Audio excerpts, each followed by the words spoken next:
Last week, I had the honor of speaking with Shannon from Mayernik Kitchens. She is an herbalist as well as a herb farmer. Listen in as we discuss what are the best herbs for a beginner to start with, as well as all things herbs and herbal medicine. I hope you enjoyed the conversation as much as I did. Are you struggling to keep your head above water and brushing aside how you physically feel? You know you need to do something to feel better, but what? Nothing's working and you're about to give up. I hear ya. I'm Jolene, a nutritional therapy practitioner, a wife, and a furry guardian. Like you, I let my work and everything else get in the way of health, often chasing skinny instead of health until I learned how the body worked. Welcome to Holistic Health Made Simple, where I share all the tips, tricks, and science to set you free from the overwhelm of diet culture and frustration with the ever-changing health rules, going beyond the calorie and diet dogma to equip you to be healthy through simple changes to food, mindset, and lifestyle. If you're ready to stop spinning your wheels and learn how to feel better with changes that work for you, results that are undeniable like more energy, improved mood, better sleep, and fat loss, this is the podcast for you. Pop in those headphones, take a deep breath, and let's get healthy. Hello. I'd like to welcome Shannon Mayernik to the show. She is an herbalist, and I am so excited to have you. Why don't you introduce yourself a little bit more about behind the kitchen and what you do and how you got started? Sure. Well, first off, thank you for having me. I love chatting with like-minded folks. And a little about me. I'm Shannon. I am an herbalist and plant medicine maker. My husband and I started Mayernik Kitchen in 2015. So we just celebrated our 8th business anniversary. Wow. And, what Mayernik Kitchen is we are a modern day herbal apothecary located in Pompton Plains, New Jersey. So northern New Jersey for anyone who's familiar with the area. And what we do is we have a herb farm up in Sussex County, about an hour north from us here in Jersey, where we grow medicinal herbs that we then use to make our products with. So we have, we start growing in February, we're harvesting until November. So it's about a 10-month process for some of these herbs that we then bring back to the store throughout the seasons and, make product with. And what our products are they are plant-based. And they're an alternative for your everyday ailments, from headaches to digestion to sleep, anxiety, all those things we, face every day pretty much. And we like to help families and educate them on how to incorporate these plant medicines into their everyday lives. So it doesn't need to be scary. A lot of people hear plant medicine and they're like, oh, I don't know, it sounds a little off to me. But our job is to help educate. So we offer lots of classes in store. We have 2 courses online. We run an apprenticeship program for the farm. So we are really hands-on with just educating is one of our biggest, other than the product making part of Mayernik Kitchen. That is amazing. And I always like to remind people that all medicine started out as plant medicine. So don't be too terrified of it. You just have to know how to use it right, because there are a lot of oil people out there that don't quite grasp the potency of some of what they're doing. So, if you've had a bad experience with some sort of essential oil or plant medicine, get the experience or the education you need, because a little goes a long way. Sure. 100%. Yeah. So you grow all your own herbs. Do you also bring some in from outside places if you don't have enough, or? We do. Absolutely. Yeah. We grow about, I'd say, 60 varieties of medicinal herbs. We also go out and forage. So there are some plants that grow in our area that we don't necessarily want to invite into our garden, either if they're invasive or if they're just in abundance elsewhere. We don't want to be taking up, some prime real estate on the farmland for us to use. And then, of course, there are plants that just don't grow here. We think about, cinnamon being number one of them.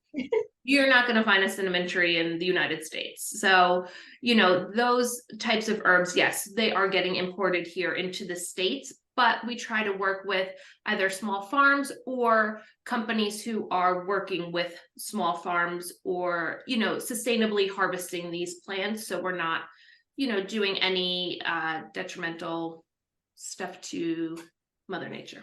Yeah. No, I understand that, because I'm on the opposite coast. So there's things I can grow that you can't, and vice versa. And totally. And I've tried some of the medicinal herbs that didn't quite make it here.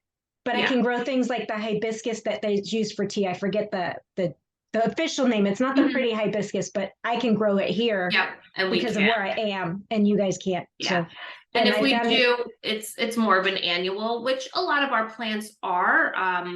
We do have annuals that grow that will need to start seed every February, and then we're harvesting the whole plant come October. So we definitely do deal with plants that we can't overwinter, but a lot of them we can, thankfully, because it helps with time, and once they're established, you kind of could leave them alone.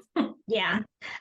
So when it comes to someone's health, especially this time of year, I think I'm gonna what are some herbs that are easy for people, like maybe to put in a tea or something to get started, like to understand, because actually most teas that we have that are herbal teas can be medicinal. I mean, I have echinacea growing out there. I haven't harvested yet because I'm only on my second year, so I know I was told to wait. So I'm waiting. Yeah, there are so many plants. So what I like to always, bring to light is also our kitchen herbs, right? Let's start there. Our kitchen herbs, where I'm sure majority of us are familiar with the sage, the thyme, the rosemary, your peppermints, things like that, that we think to grow either on our balcony in a pot or in a small raised bed you might have in your garden, or if you have maybe a larger garden, you have some beds out there that you're growing some herbs, and these are kind of considered your kitchen herbs. We use them to cook with. Well, they're also all very medicinal. So for someone to, let's say you're not even growing anything, maybe whether you don't want to grow, you're in an apartment, you don't have a balcony, a fire escape, anything you could put a few pots on.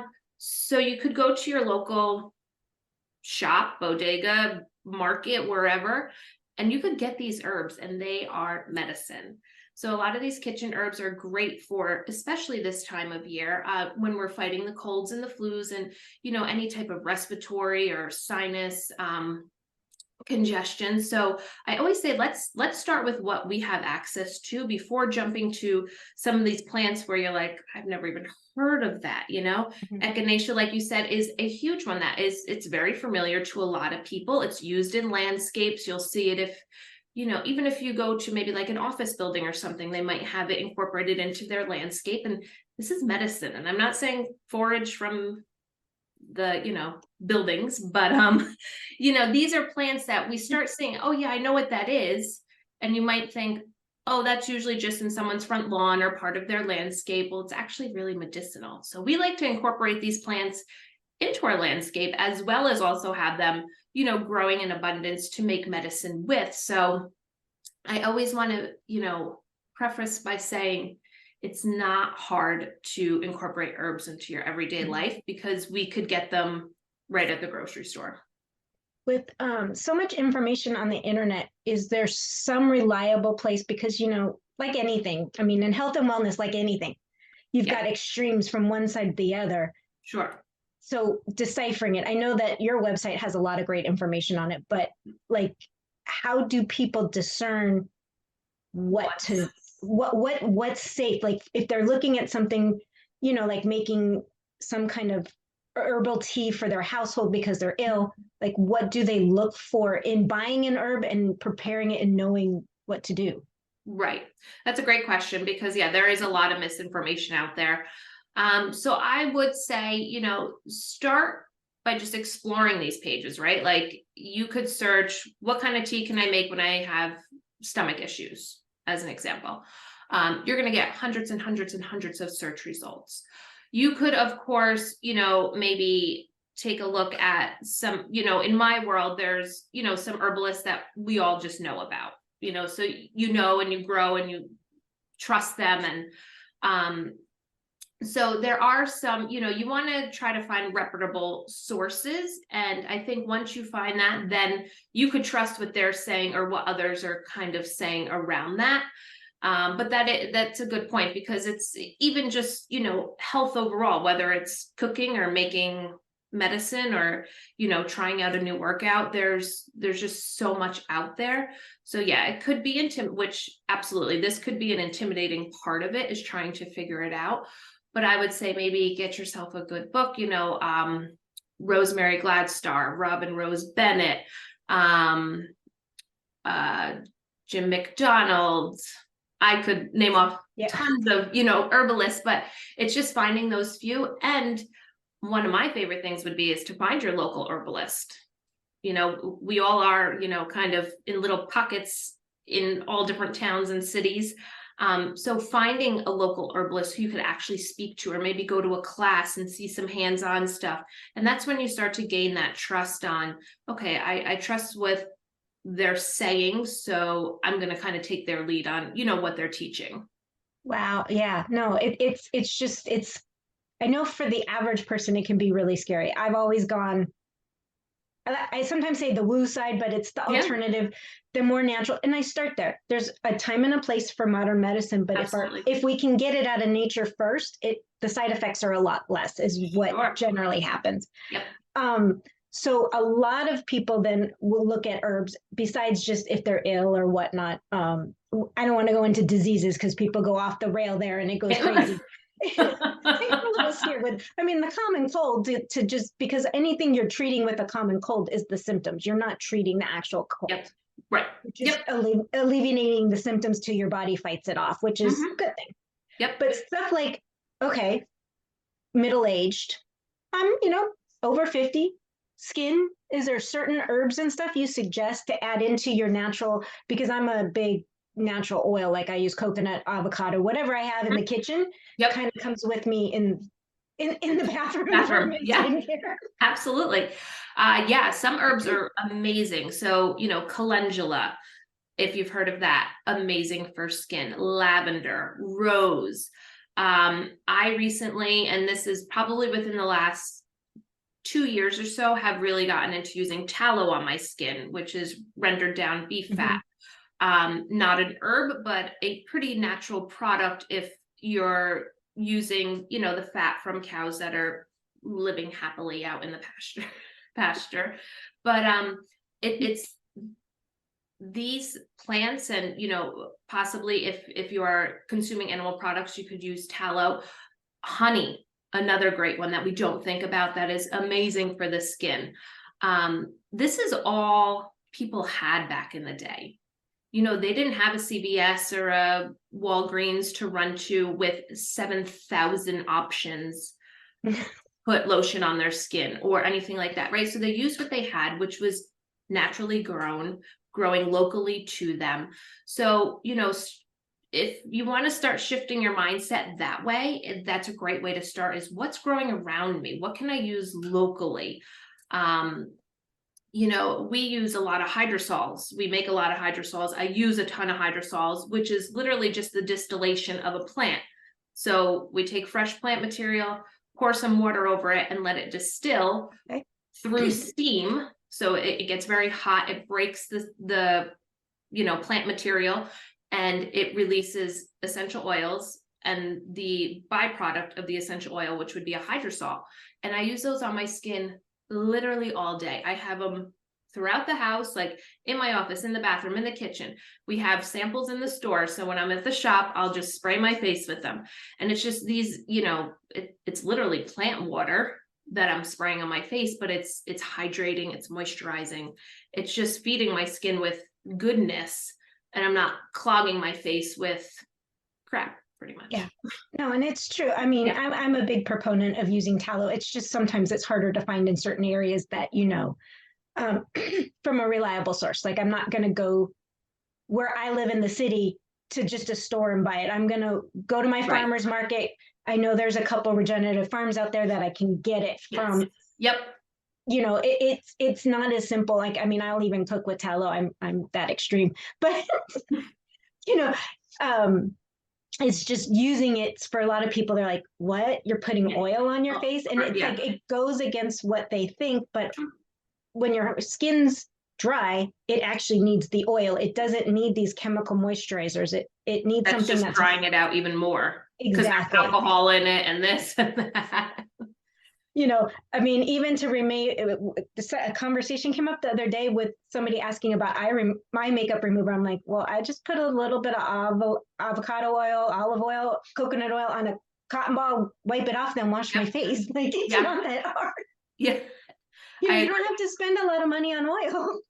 And that's the thing. It becomes very like complicated and convoluted when people start thinking about all these things that they want to use or, buy. And it just, if you have a few good skin products, yeah, you're going to maybe spend a little money, but you're not going to, it's not crazy. Yeah. You could grow some lavender, infuse it in avocado oil or in jojoba oil and, make a lovely skin oil that way. And it pretty much comes down to pennies compared to what you'd be spending sometimes in the store. So what in your store, like your store, do you specialize in? Do you sell the herbs or more tinctures? Tinctures. Tinctures. A little bit of both. I would say we definitely have more already made products than dry herbs. We do have a dry herb section.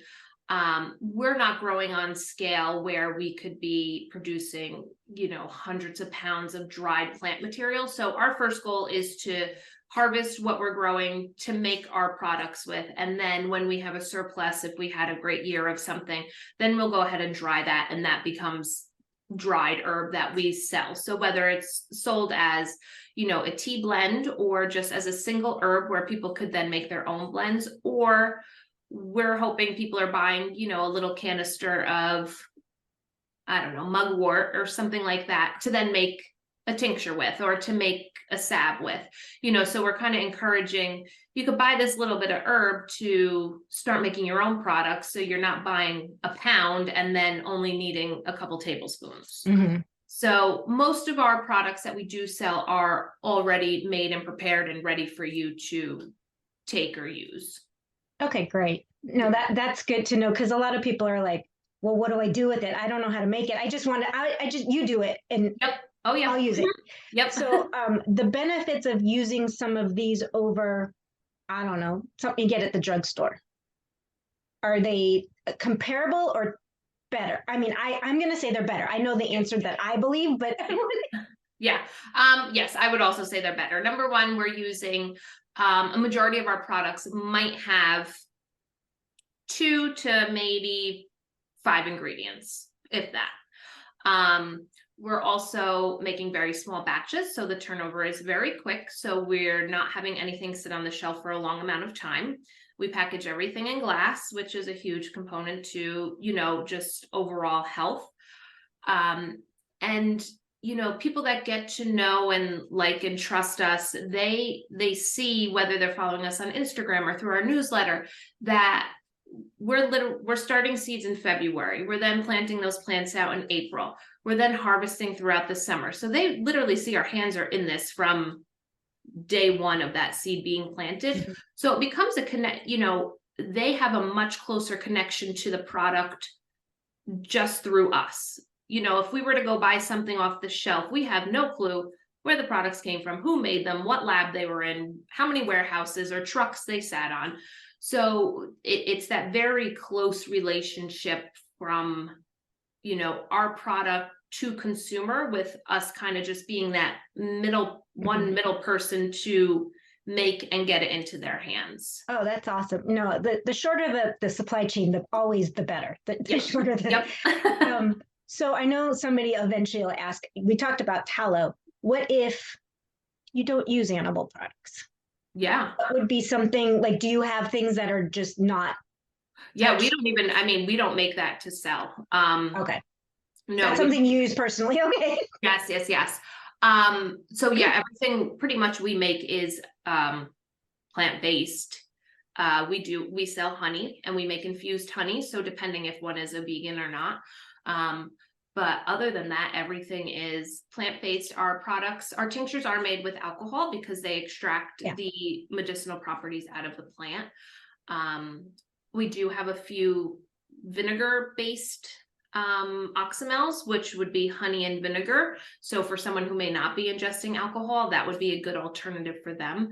And then all of our salves are, olive oil, beeswax, and then infused herbs. So what we do is we take the plant material, infuse it in the oil, and then use that oil with the beeswax to make, a salve or a cream. So, okay, you brought up the alcohol, and I know that a lot of it has to be done that way because it gets everything out. It preserves it. let's say you're using this with your family. You're Mhm. using a few drops. Is it significant, or is it only a problem for those that have a problem with alcohol? I don't know Yeah. how else to say that. Yeah. We have a lot of families who give it to children because, yes, our tinctures come in a 1 ounce jar. So that is equivalent pretty much to, if you were to think about like a shot of alcohol, a shot glass is usually Mhm. around an ounce. Our tincture, you probably have about 30 doses in it. So we're thinking about like drops compared to like slamming back a bottle of tincture. So we do have a lot of parents who give younger kids, depending on the herb, up until elder age. So I think the only thing would be if one's not ingesting alcohol due to, whether they have a history with alcohol or religious, you know, um, situation, that then they wouldn't take it. So we do have, like I said, very small amount because the alcohol is what extracts the most. Yeah. It's also a great preservative. So tinctures don't really ever go bad. They might evaporate because it is alcohol, but other than that, I have never in my life seen a tincture Mm-mm. go bad. I will agree with that. And it's funny, just for the listeners out there, when you're talking in drops, you're probably getting about the same amount of alcohol that's in a kombucha. Yes. If that. Very similar. Actually, kombucha, the legal amount that's in the kombucha is probably slightly higher because you're drinking a bigger amount. Yes. It has to do with the fermentation process and all that. So if you're really concerned about your child's not going to get drunk by having a few drops of plant. No. And especially if you're adding it to, a tea or a juice or a smoothie or something like that. Some people will even, put their tincture in a glass of water and let the water sit out for a little bit. If they'd really love that to kind of evaporate out, you could absolutely do that too. But overall, I don't think it like I said, we have a lot of parents who give it to younger children. Yeah, I just think it's a valid point to keep bringing up to people because I think that's one of the few things that scare them. Yes. Mm-hmm. But they'll give their child over the counter cough medicine, which kind of has it in it too. Sure does. Yeah. So we just got to be realistic of what we're doing Yep. for our family, for our health.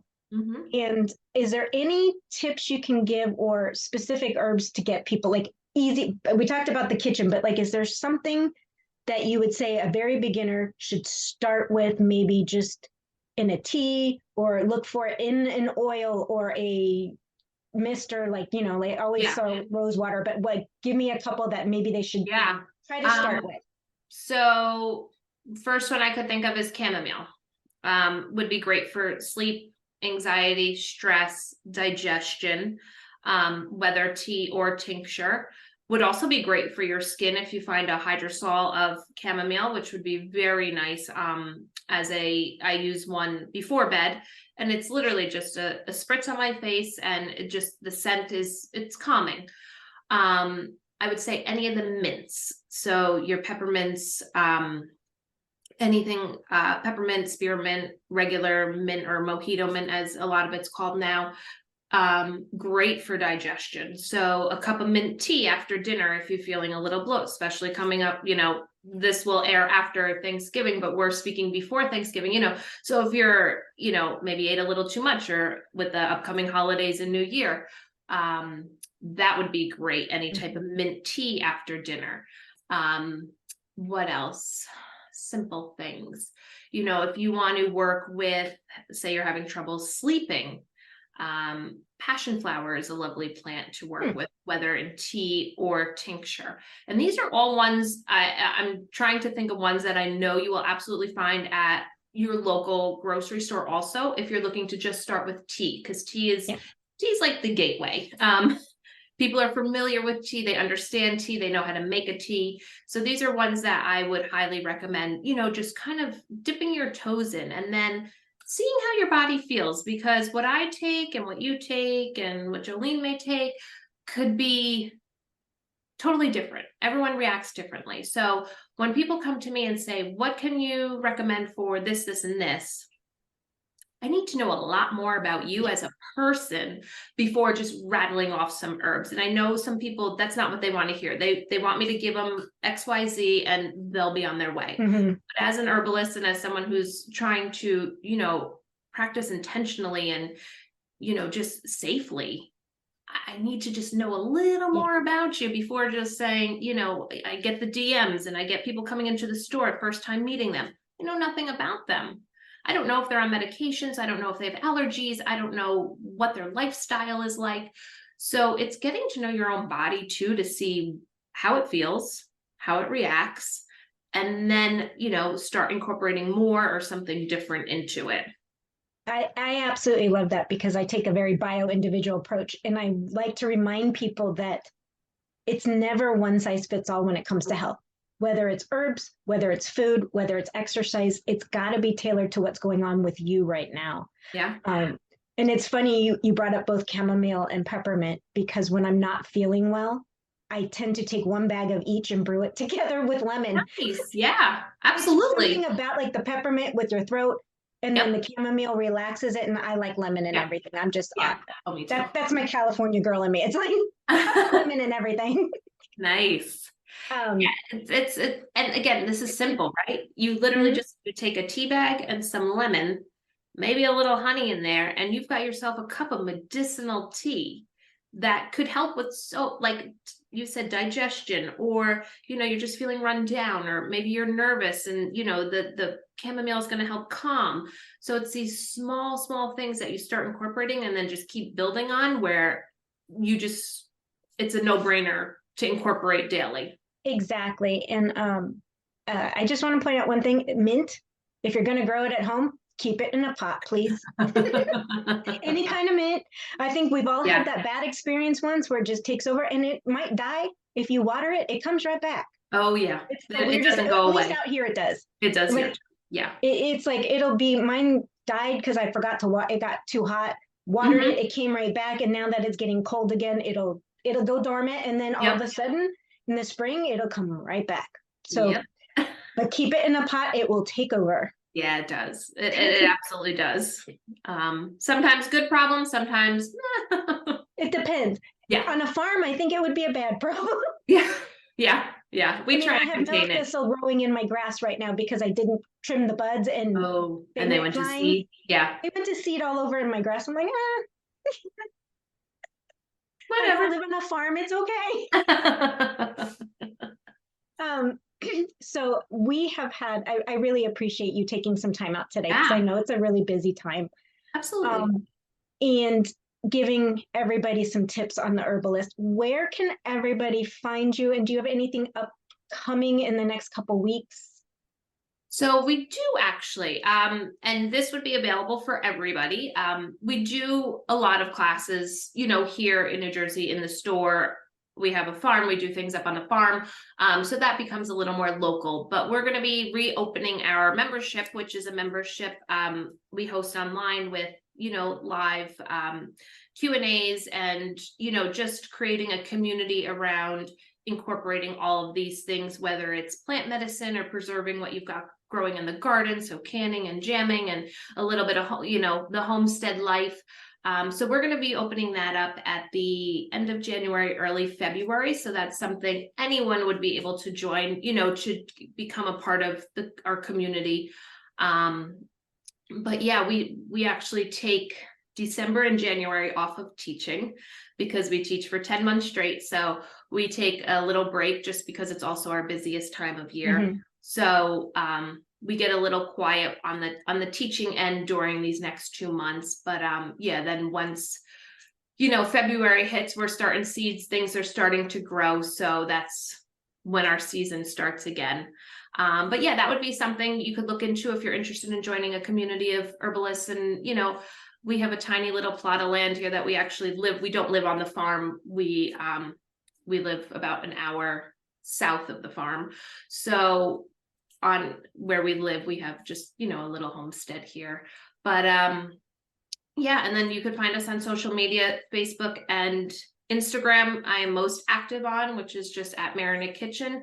And then also on our website, where we have a lot of information that anyone could learn from blog posts to just plant medica materia. We have 2 online courses that are evergreen, so you could jump into those and, enjoy them whenever you'd like. So that's just MayernikKitchen.com. Awesome. Awesome. Well, thank you so much for your time. Thank And you. I know that this is going to be posted right after Thanksgiving, but happy Thanksgiving Yes, you and too. happy holidays. Yes. And we will link everything in the show notes so people can find you for years to come, hopefully. And thank you so much. And I will see you next time around. Sounds good. Thank you. Thanks. Bye. Thanks for listening in today. I hope you got some nuggets to take on your health journey. Remember, this podcast is for educational and entertainment purposes. No medical advice is being given. By listening to this podcast, you agree to the full disclaimer, which is linked in the show notes. If you found this podcast helpful, could you take 30 seconds and leave a review?